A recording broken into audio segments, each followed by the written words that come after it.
What's up, guys? It's Dwayne back again for another video, back again for the reaction, and today is a amazing day, a beautiful day, because it's a Sweden day.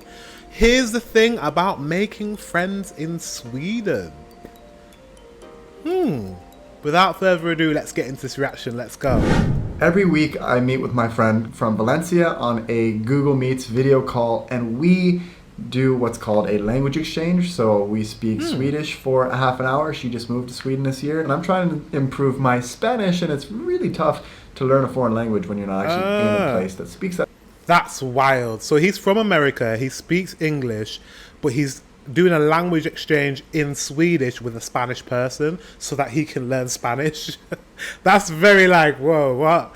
I'm very jealous. He's obviously got the talent and the skills with languages. He's a teacher though, so that's his profession, so pretty good.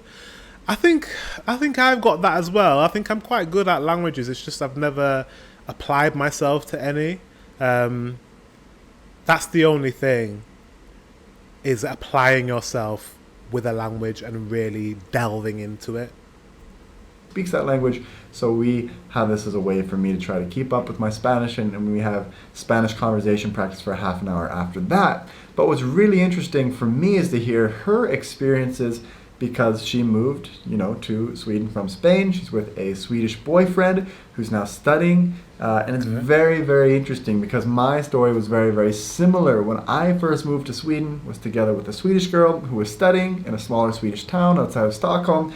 So there were a lot of similarities, and it makes me reflect a lot on my experiences since I moved here, because now I've been here for so long, it seems like it was a long time ago that everything was so new for me. So it's really interesting for me to hear their perspectives.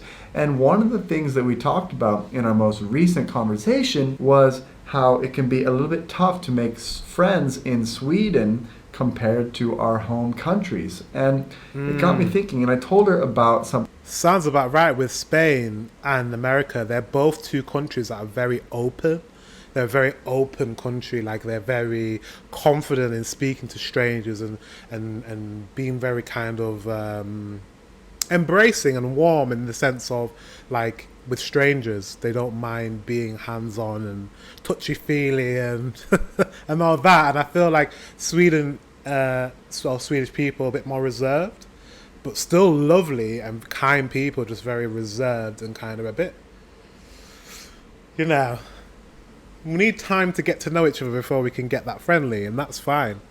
Something that I had read about in this book that I read called Sex Before Coffee. It is basically a book about dating in Scandinavia, written by my friends that run the YouTube channel Dating Beyond Borders. Great book, I definitely recommend it. I'll actually link it down below. But what's really interesting is because the dating culture is so unique and different in Scandinavia compared to the rest of the world. This entire book goes into detail about why it's such a weird and strange dating culture from their perspective when they've looked at all the dating cultures around the world.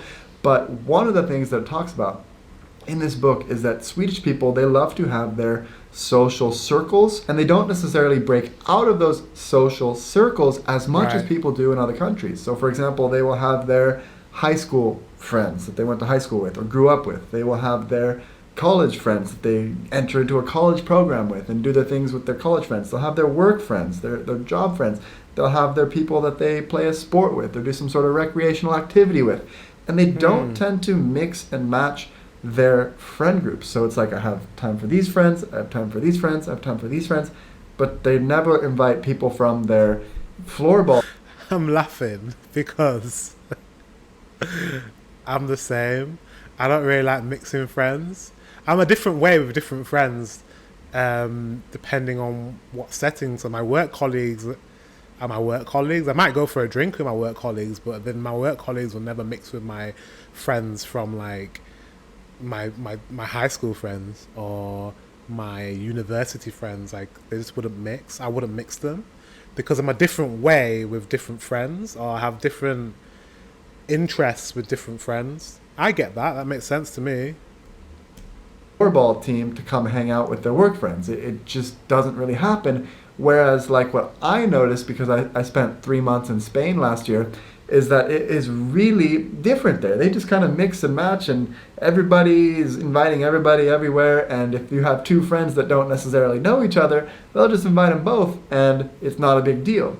But because Swedish people compartmentalize their social interactions, it doesn't happen as much that you're mixing and matching and meeting new people as easily here as you would in other countries. And I also associate this a lot with dating. It's not very often for people to make cold approaches on the street or approach people because they don't have the same sort of small talk that we have in like the US or in Spain.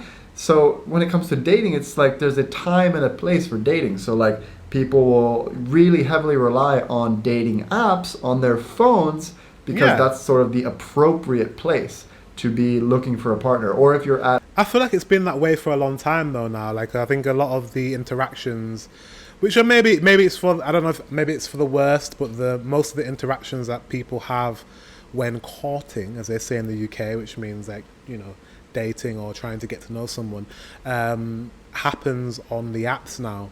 Because approaching people on the street is a little bit weird and can come across a little bit creepy. And people are nervous about doing that. And I'd be quite nervous just approaching someone I liked. Like, unless we know each other really well. So the app is a safe way to know, okay, if I'm on this app and you're on this app, then we're both looking for the same thing. We're looking to date or have fun. So yeah, it's just a structured way of knowing, okay, it's a safe space on this app to approach someone in that way. Whereas, you know, there's a lot of embarrassment. Like you could approach someone on the street of the opposite sex or the same sex, and they could reject you. They could be married. They could take it the wrong way, and you might come across a little bit creepy. So I understand why, you know, something safe like an app would be a preferred way of meeting someone in Sweden. I get it, Sweden, I get it. You're at a bar or a party, that is like an appropriate place. But if you go flirt with somebody on the street, they're going to be like, what are you doing? This isn't like the right place to flirt with somebody. I guess if you're not from Sweden, they might give you a free pass, and you can kind of use this to your advantage because they're like, oh, it's not their culture. They don't understand how we do things here in Sweden. But I guess if you're like a Swedish guy and you go up to a Swedish girl on the street, they might be having their guard up a little bit because they're like, why, this is weird. We don't really go out of our little bubbles, especially when you're going about your day. But what was really interesting to me is that we've both come across Swedish people say things like, I don't need to have new friends. I barely have enough time for my current friends. I already have enough friends. That to me, as an American, is sort of crazy that you'd be closed off. Oh God, I think I get Swedish people.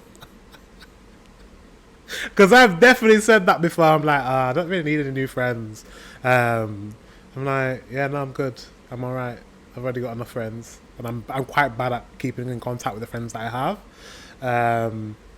But we both, me and my friends, know that like sometimes I go off the radar and they don't hear from me for a little bit, but then we come back together and it's like nothing's changed, and we just pick up from where we left off, and that's just how I am. So that's why I'm laughing. To new friendships. But in some ways it sort of makes sense in this culture in Sweden, because if you have a lot of friends, they want to make sure that they have time for all of their friends that they do have. And if they start to add more people to the mix, because they don't mix and match their friend groups together like we do in other countries, there's just not enough days in the week to hang out with all these people. If you have a ton of different friends and a ton of different groups and you're not just mixing them together, it's much more difficult. But for me, I feel like one of the reasons why I'm more open to new social connections and things is because I'm really not afraid to just mix different people together. For example, maybe I have one friend that wants to hang out on a Thursday that I met through a friend of a friend or met at a party, and then another person that I like to take pictures with or whatever, and they also want to hang out, and they have no idea who the other person is. Okay. I'm like, hey, I'm hanging out with somebody on Thursday, but maybe we can all go out together. For me, that's like a totally normal thing. And then these two people that didn't know each other meet each other through me. So I've had a lot of people say that I'm like a social connector in Sweden. And I never really thought about it, but like, do you know what? That's a good quality in a person, and I really do appreciate people like him, because yeah, if it was up to me, I wouldn't meet any new people. But like people like that who are very much a social connector and like people to connect, like my partner's very much like that. Connects friends with friends and people with people. Meet this friend and meet this friend, and you can be friends. If it wasn't for that, then I just wouldn't meet new people. Because Americans don't have these like compartmentalized friend groups, there's a lot of people that get to know each other through us because we don't have these sort of same barriers that they have in Sweden. So I thought that was really, really interesting. And I also noticed this because one of my friends had a birthday party not long ago, and I knew everybody at the birthday party except for one person. And the person that I didn't know came up to me and said, "Hey, it looks like everyone at this party knows each other because they knew you first." And I didn't really realize it, but I'm like, wow, actually you're right, because I knew this person and I knew this person, and we'd all hung out with each other at different phases, and then it sort of developed friendships and lives of their own. So I never sort of viewed myself as a social connector, but I think that really goes to show how there is a cultural difference in those mindsets. Now, if you compare American culture to Spanish culture, because I have quite a few Spanish friends here in Stockholm as well, and the Spanish people, they take this concept to a whole different level. I mean, one of my friends, we had these pasta nights, basically. Once a week, we would have pasta, and everybody would take turns hosting and making a pasta for people in this group. And we started out with like 4 or 5 people. And then one night we had one of my friends from Spain come, and she's like, "Oh, I can host next week. I'm going to invite some more friends." And then we had this WhatsApp group where everybody would communicate. And then every week it would be more people added to the group, because people are so open and welcoming. And it was a very international community. But by the end of it, it became this thing where like nobody wanted to host because there's like 20 people in this WhatsApp group chat, and like who can host a party in a tiny Stockholm apartment for 20 people? It's really interesting, but it really goes to show in that friend circle of all these very international, a lot of Southern European people, it was very, very easy to meet new people because people are so open and welcoming and inviting. But the thing I will say about Swedish people is that once you become friends with them, if you manage to break into their social circle, whether it's through a sports club, whether it's through work or whatever it is, they're really genuine and they're really awesome people. And that's been my experience. The Swedish friends that I do have, that I hang out with on a regular basis, I feel very, very lucky. And I can honestly say my best friends in the whole world are in Sweden. And it makes sense. I mean, I've lived here the entirety of my adult life, 5.5 years almost now. And that's not to say I haven't. Well, sorry to cut him off. So I think it's because Swedish people, you don't, correct me if I'm wrong, you don't spread yourself too thinly. Do you know the saying, spreading yourself too thinly, like across loads of different people, loads of different friendship groups? You have your focus, and you have your friends that you focus on, and you give that time to them, and you allocate that time. So I reckon a Swedish friend would be a very loyal friend, a really like a good friend in that sense. They're not like a wishy-washy friend. That's a UK saying. Wishy-washy means just like here today, gone tomorrow, or like, oh, we're gonna small talk and not really like hang out properly. Like, you don't have friends like that in Sweden. I feel like you guys are like steadfast and kind of like a good solid friend to have. So I want a Swedish friend. I already have Swedish friends. All my patrons are my Swedish friends. I'm so sad. I only have friends on Patreon. Not joking. I love you guys. Yeah, you guys are my friends. So, yeah. And I appreciate you all. Amazing friends in the US as well. But I would say the people that know me best now and have seen my life over the past 5 years are the closest Swedish people that I'm friends with. And I'm very, very thankful for that. And thankful that I've met so many awesome, amazing Swedish people. And that's one of the reasons why I've enjoyed staying in this country for so long. That was a great video, and it gave me a good insight into what it's like to have Swedish friends and what it's like to try and make friends in Sweden. And it kind of suits the way I am, actually. I think my personality lends itself well to probably a Swedish way of being. And I don't think that's necessarily what all British people are like, but it's what I'm like. So I probably would fit in, I think, in Sweden. But this is really interesting. It's really interesting to see a perspective from someone who's American living in Sweden, and someone who's Spanish as well, his friend's Spanish, and their like experience of that culture shock going to Sweden and realizing, oh wait, you guys socialize a little bit different here, and there's like certain kind of unwritten rules in Sweden on how to make friends. So for them it's probably like a big shocker. I think for me, I think I'd be quite comfortable with the vibe. So yeah, I can't wait to visit. I cannot wait to visit. I haven't booked my flight yet, but it's going to be next year at some point. So yeah, you keep your eyes peeled, because I'll be vlogging the entire stay in Sweden. I'm thinking Gothenburg and I'm thinking Stockholm at the moment, but there could be some extra places added. Haven't decided yet. Guys, thank you very much for watching. Until the next one, I will see you very soon.